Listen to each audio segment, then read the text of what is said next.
Reaching the summit may be easy, but remaining there is the real challenge. This was the motto of Hansi Flick, who this season resolved to introduce clear changes to the team compared with last year, the very side that swept aside Spain and struck fear across Europe.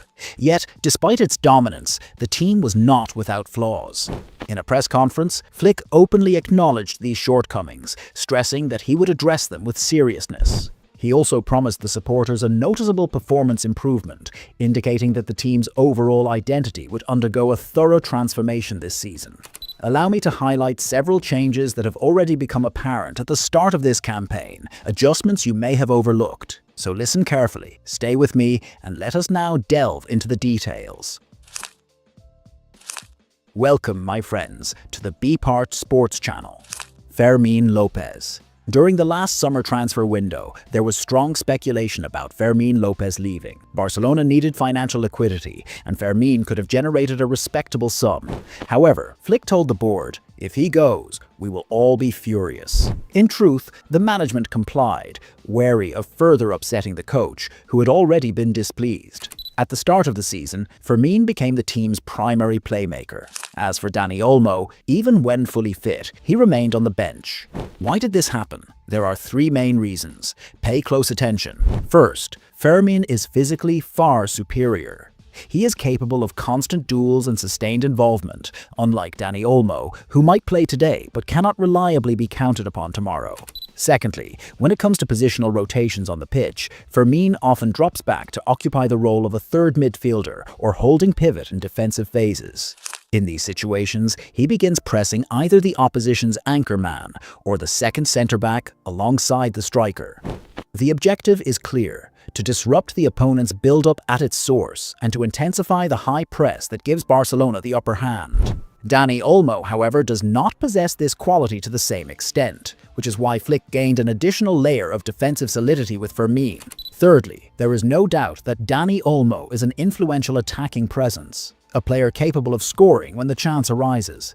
That is a fact no one can deny. Yet, even in this regard, Fermín surpasses him. His ability to strike from wide areas, combined with his powerful shots from distance, has made his goal tally for Barcelona significantly higher than Olmo's. When you bring these points together, and then add the factor of consistency and potential for development, Flick's decision becomes entirely logical. Fermín is Barcelona's first-choice playmaker. Secondly, cast your mind back to last season and recall what Barcelona looked like when Lamine Yamal was absent or left on the bench.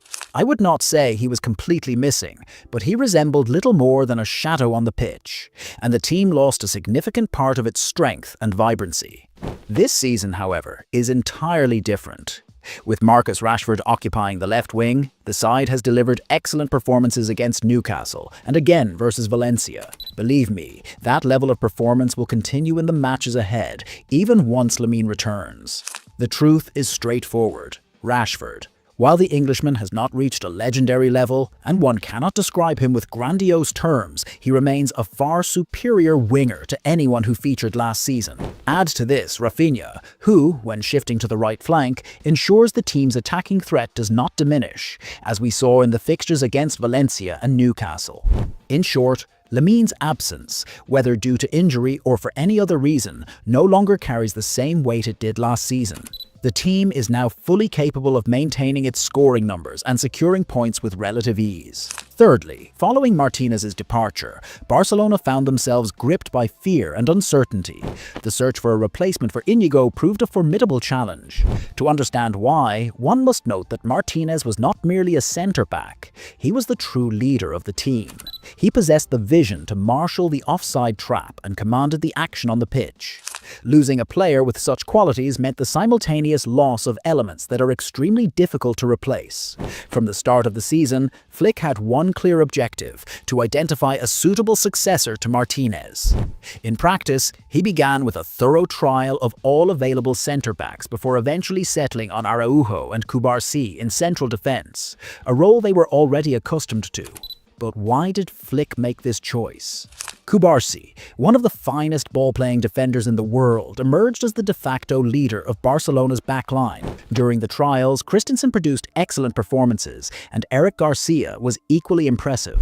Through these rotations, Flick was able to gain reassurance over his defensive options, particularly after the match against Valencia, and subsequently reshaped the defensive structure, which had struggled in the wake of Martinez's departure. Now, the defense appears more rational, less reckless, and focused on blocking counterattacks, as we saw against Newcastle, while standing firm against the opposition's attacking transitions. Flick had promised, after the intermatch, to alter the defensive system, and with time, the early season issues began to recede. The team has now reached a state of balance, though more time is still needed before a final judgment can be made.